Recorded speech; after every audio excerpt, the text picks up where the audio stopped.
Hello, everybody. It's time for our last video on the sun, and we're going to go out with a bang. And yes, that's a pun. We're going to talk about the solar activity events that are high energy, short lived, and it can get pretty exciting and perhaps even scary for us. But it also offers some beautiful images. So we're going to have a lot of ups and downs in this video as we talk about the solar activity like solar flares, prominences, coronal mass ejections, all the exciting bits that are occurring. So I particularly like this image that we can see right here. We're seeing another one of those fields of magnetic lines coming up. But what is making these bright is an effect called coronal rain, where you have hot plasma that's condensing out of the corona and then following magnetic field lines to fall back down to here, the chromosphere of the sun, which is what we're viewing. You can see there's quite large events, and the material in here can be tens of thousands to hundreds of thousands of Kelvin in temperature. And here's the Earth to scale. Earth would, if we were to slide it into one of these things, it would end up getting vaporized pretty quickly. So we're dealing with some pretty active high energy events. And I will end by showing you a video of coronal rain. So solar activity. And what we're going to talk about are the things that can happen in regions that we call active regions. You can think of an active region of, hey, there's a sunspot. That's an active region on the sun. It's regions of the sun that are associated with highly energetic short time scale events that all have to do with the sun's magnetic field. So again, that twisting up of the magnetic field that's happening during this solar cycle is creating a lot of these high energy events, and all sorts of weird nuances and events related to the magnetic field can have really, really amazing effects. So over here in this image, we are looking at what is called a solar flare. We'll take a closer look. This happened in 2012. It was a pretty powerful one, one that we were a little bit worried about because it looked like some of the material that it ejected was directed towards the Earth. But here you can see it in multiple wavelengths of light. So I haven't talked about the unit angstrom. Angstroms, there are 10 angstroms and 1 nanometer. So an angstrom is 1/10 of a nanometer. So this would be at 33.5 nanometers. So very, very, very short wavelength light. And here you can see a bright event that's happening over the timescale of minutes. And you can see it at 33.5 nanometers, 17.1 nanometers. You get a different view. Here you can see the magnetic field lines. 30.4 nanometers, you get a different view.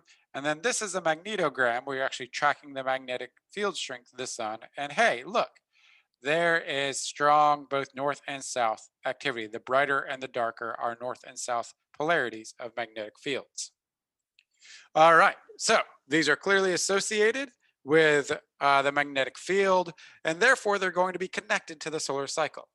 We're going to have higher levels of activity, more flares, more prominences, more coronal mass ejections during the solar maximum, and we're going to have fewer of them during the solar minimum.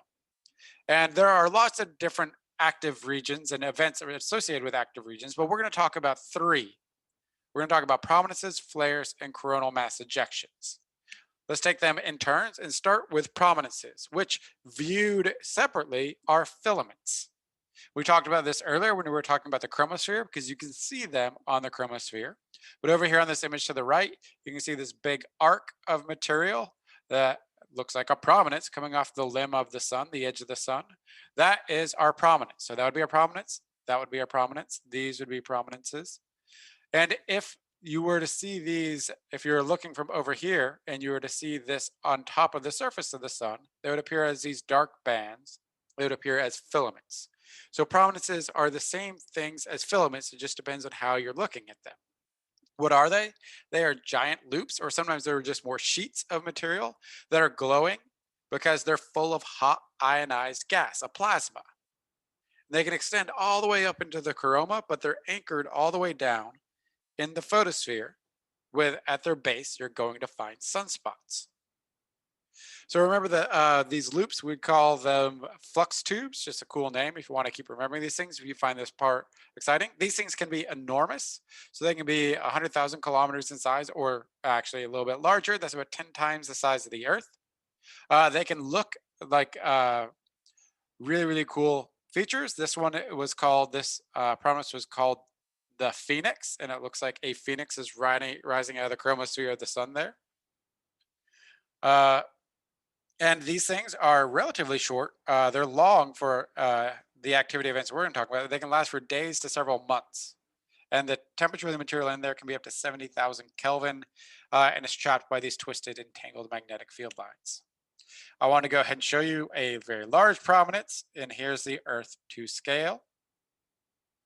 So yes, these loops and sheets of material can be absolutely enormous that are extending off the surface of the chromosphere here. And here we can see what they would look like at higher energy. So now we can actually see these flux tubes, these magnetic field lines that are constraining hot plasma. We're seeing that hot plasma give off tons of ultraviolet radiation. So we're looking at this in ultraviolet light using the Solar Dynamics Observatory. So you can see right here, down here, there would be sunspots. There'd be some sunspots over here, but you can see these arcs of material. If we were to look at this in visible light, we'd be looking at a prominence. All right, so prominences, check. Now the really exciting ones, solar flares. These are very, very brief. They only last minutes, and they're extraordinarily violent eruptions that cause intense variations. We see them as a rapid brightening on a specific region of the sun, a bright flash. And we can see ejected material if we're using things like this Solar Dynamics Observatory. These are very, very localized. They're happening where the sunspots are, where this magnetic field activity is really, really high. And whenever I say these things are energetic, I am not joking. A typical solar flare, a moderate solar flare, can release energy equivalent to millions of 100 megaton nuclear bombs exploding all at once. So super high energy events that super heats the plasma, really, I shouldn't say gas, to up to 100 million Kelvin, and it can eject material off of the sun, sending it out into space where then it could interact with us on Earth and Earth's magnetic field. Our current idea of how these things occur are we are actually seeing magnetic field lines break and then reconnect. And in this weird magnetic reconnection event, a large amount of magnetic energy is rapidly released as light, and it blasts material off the surface of the sun. These are often accompanied by coronal mass ejections. They'll actually be the start. So shortly after a flare occurs, a large volume of coronal material, mass from the corona, will be ejected from the sun and go out into the solar system. And both coronal mass ejections and solar flares can cause what we call geomagnetic storms on Earth, because we're sending a bunch of charged particles, which will then interact with the Earth's magnetic field, get transferred towards the polar regions following Earth's magnetic field lines, enter the upper atmosphere at the poles, causing things like the northern lights, also causing blackouts. Potentially, there was a blackout in Canada several years ago that was in response to a solar flare that hit the Earth, or at least it went across space and the material hit the Earth. So these are things that we care about. This was an extraordinarily powerful one, an X4.9 class flare. X is the strongest class, and 4.9 is kind of like a Richter scale, except for solar flares. And you can just see it at various wavelengths. I want to show you what some of these look like. So let's take a look at some nice animated GIFs of solar flares. Notice the rapid brightening. You can see the magnetic field lines readjusting to things. You can even see that it sends out ripples across the surface of the sun. You can see all that material gets blasted. You can really see it here. So truly extraordinarily energetic events. And they're happening all the time. And this is our current model for how these occur. This is a relatively recent finding, and it's something that we just started to play around with, these ideas that are called magnetic reconnection events, where let's imagine that we have these loops of magnetic field lines that are coming up out of the surface of the sun, same as we were talking about with sunspots and prominences and flux tubes. But now, as they rise up, they get twisted up, where all of a sudden, remember, one side has north polarity, another side has north polarity, and they get twisted up. And maybe they get twisted up where these flux tubes are swinging near one another, and they decide, hey, right here, let's go ahead and connect. Disconnecting from this part up here, and then connecting these parts down here. So perhaps that would have to require this entire magnetic tube, flux tube, this magnetic field lines to break and then cause reconnections. So you'd have a magnetic reconnection here and here. And those magnetic reconnections, when that happens, there's an enormous release of energy in these magnetic reconnections, and that is what a solar flare is. And then you have all the energy causes rapid brightening, material goes flying off. And following, these are not necessarily associated always with solar flares, but solar flares can definitely kick them off. We have what are called coronal mass ejections. And this image needs some explanation. So we're looking with a type of telescope that has something called a coronagraph equipped on it. And this is actually a space telescope. So this is a disk in the telescope that's blocking out the disk of the sun. So we can't see the brightness of the sun. It's creating an artificial eclipse, which allows us to see all the faint material, the corona around it. And the white circle here is just representing the size of the disk of the sun itself. So that's how big the sun would be in this image. That's the disk of the sun, where it would be and how large it would be. And what we're seeing here is a lot of material from the corona being ejected and going out into space, almost as if the sun is blowing a large bubble of coronal material out into space.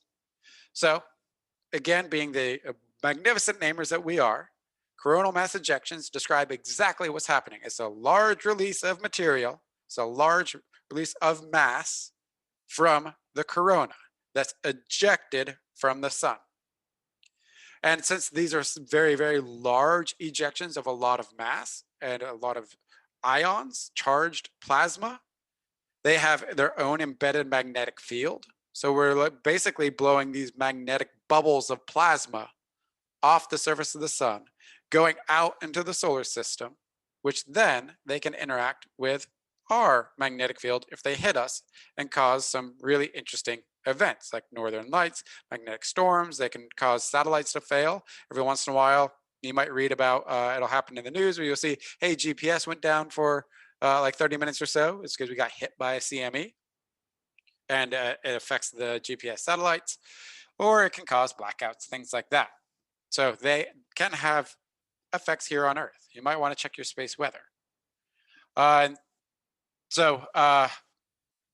they do that because these are bubbles of plasma that have embedded magnetic fields. And remember, they interact with Earth and Earth's magnetic field. Those materials, if they're aligned correctly, can be quite energetic interactions. And these things occur about once per week during solar minimum. During solar maximum, you can get 2 to 3 of these per day. And they often happen over what are called coronal holes, where it's just regions where there's less coronal material. And that's associated with these sort of open magnetic field lines. And that makes it so it's easy for this material to sort of escape out, or they can be kickstarted with a solar flare. So here's some of those coronal holes. What we're seeing here, we're looking at the sun. That's not a 100% absence of corona. That's just the corona is about 10 times less dense over these holes. And these holes will just pop up naturally. They're in response to the always changing and winding up of the sun's magnetic field. And it's through these coronal holes that are associated with these open magnetic field lines where we get, say, the solar wind escaping and where we can get the coronal mass ejections easily happening. Which brings us to just the solar wind itself, this constant stream of materials that I introduced earlier, mostly protons, hydrogen nuclei, that are leaving the sun. And they're leaving the sun in all directions. So here you can see the solar wind going out. We can see it actually has an effect on the dust of this comet Ison right here. And this is, if we're just drawing diagrams of the magnetic field lines. So usually you'll get larger volumes of solar wind material coming out where you have magnetic field lines that are expanding out all the way into interplanetary space and might not actually find their other end until they reach the Earth and interact with Earth's magnetic field. So since there is this entire solar wind and coronal mass ejections and there's all this charged material, the solar wind is charged material, protons and electrons, then we can talk about space weather. Those materials going out into the solar system and can interact with the bodies that are in the solar system, including the Earth. Those interactions are pretty strong with magnetic fields since charged particles, electric stuff, gets along with magnetic stuff because, electromagnetism, one of the four fundamental forces. So we talk about the solar wind creating solar weather or space weather, which you can go check. I really like this website, spaceweather.com. We can get what the current rate of the solar wind is, how many protons per cubic centimeter or per square centimeter that is hitting Earth, things like that. Gives you a report on related events because these charged particles of the solar wind, these protons and electrons, will interact with Earth's magnetic field, go directed towards the poles, interact with the upper atmosphere, exciting all the electrons there in the high atmosphere, the atoms in the high atmosphere. So those electrons will get excited, sometimes ionized, and as they make their way back down to the ground state, they'll emit light. And that light that we see that's happening near the poles, that is in response to the solar wind and Earth's magnetic field, are called the aurora, more commonly known as the northern lights and the southern lights, or the aurora borealis, the northern lights, and the aurora australis, the southern lights. So yes, we can get the space weather interacts with the Earth and gives us the northern lights.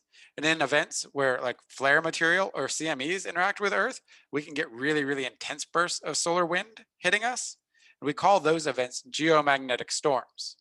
These are the times whenever you can go up to New England and see the northern lights, or sometimes you can even see them all the way down here in Tennessee. You need a really particularly strong geomagnetic storm for that to happen. Which brings me to something that we should all be aware of. So I'm going to tell you a story about 1859 and an event that we call the Carrington event, because Carrington noticed a flare, and then a few days later, the Earth got hit by a giant coronal mass ejection. A very powerful flare happened, created a massive coronal mass ejection that was directed at Earth and hit the Earth. Now, in 1859, we only had like telegraphs, things like that. We were not yet in the electric age. So the damage of this was minimal. It was more of a curiosity that people observed. It's still the largest geomagnetic storm on record, and it created northern lights that can be seen in the Caribbean. People in Cuba can easily see the northern lights. People in Hawaii were reporting seeing the northern lights. And the northern lights were so bright that in New England, at night, you could go outside and the northern lights were bright enough where you could read that newspaper at night because of how bright the northern lights were. Sounds really kind of awesome, right?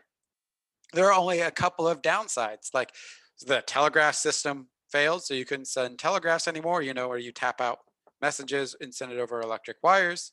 Some of those telegraph systems not only failed, but they sparked, and in some instances, they caught fire. Some people were injured, so that's something to be aware of. But really, it was more of a curiosity, and you might be thinking like, yeah, it'd be worth a couple of telegraph fires to see the northern lights that intense. That'd be really, really cool. Except there's a major difference.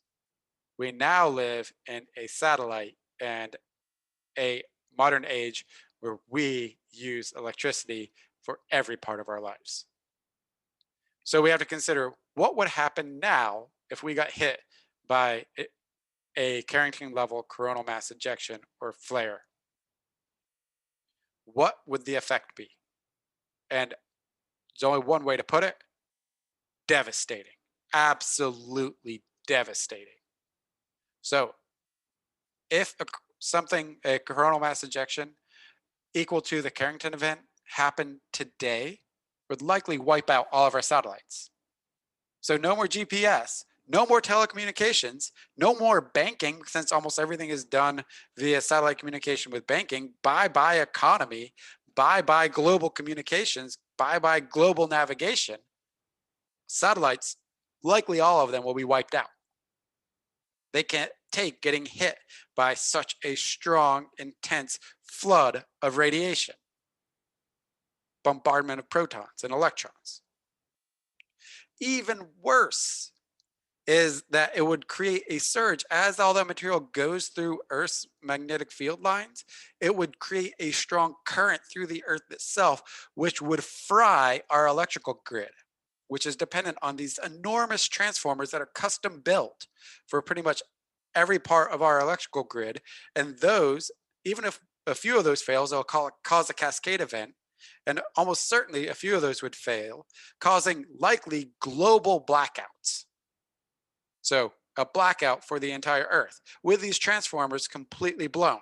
And since they're custom made and enormous, they take on average like 6 months to 2 years to build one. So we're talking about global blackouts that could last months to years on end. That's really, really scary whenever you consider how dependent on electricity we are. Imagine a place like New York City in month 3 of a blackout, no power. Absolutely frightening to consider such things. However, we would get really pretty aurora for this ensuing darkness, so yay. And you might be thinking, wow, Dr. Lindsay, that's really dark and scary. Why am I going through the trouble of telling you this? It's not a matter of if this is going to happen, it's a matter of when it's going to happen. We had a near miss in 2012. And there are safeguards that we could build into our electrical grid, which would basically negate most of the negative effects and protect us here on Earth. However, people have not taken action yet to protect us from these events. And this is a huge motivation. You might be wondering, oh, all those people that study the sun, that's cool, but why don't you do something useful with your life?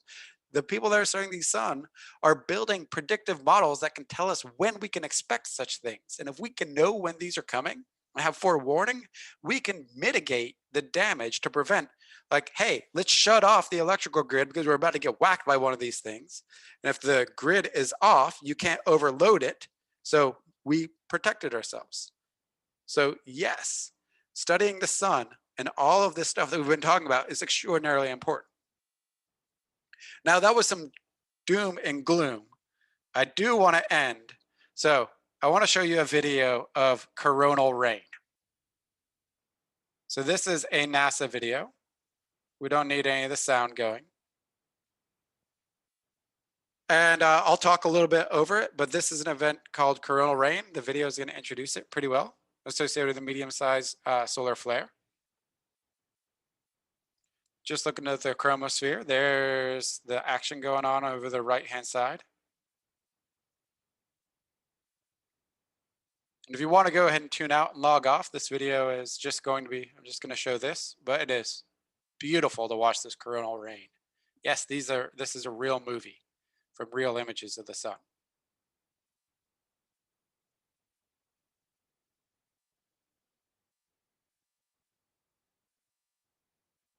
You can see some of this hot plasma condensing and then falling down towards the surface of the sun as this magnetic field loop bulges out of the surface of the sun. We'd have some nice sunspots here at the base. Oh, now you can really see the coronal rain.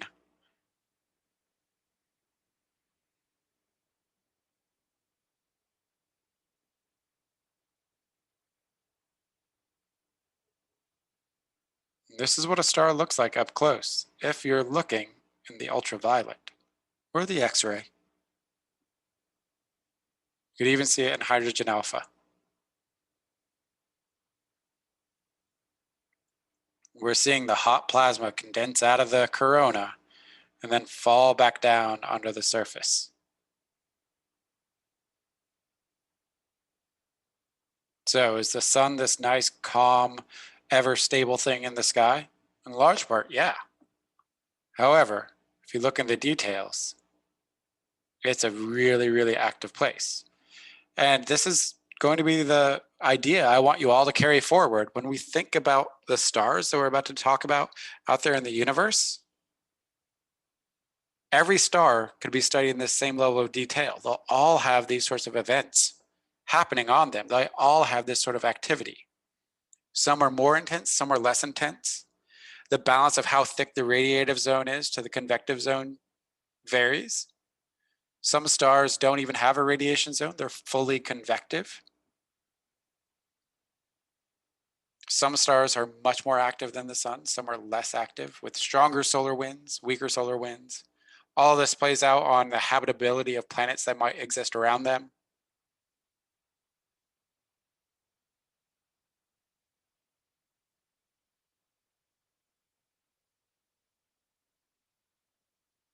How cool would it be to just be able to watch this?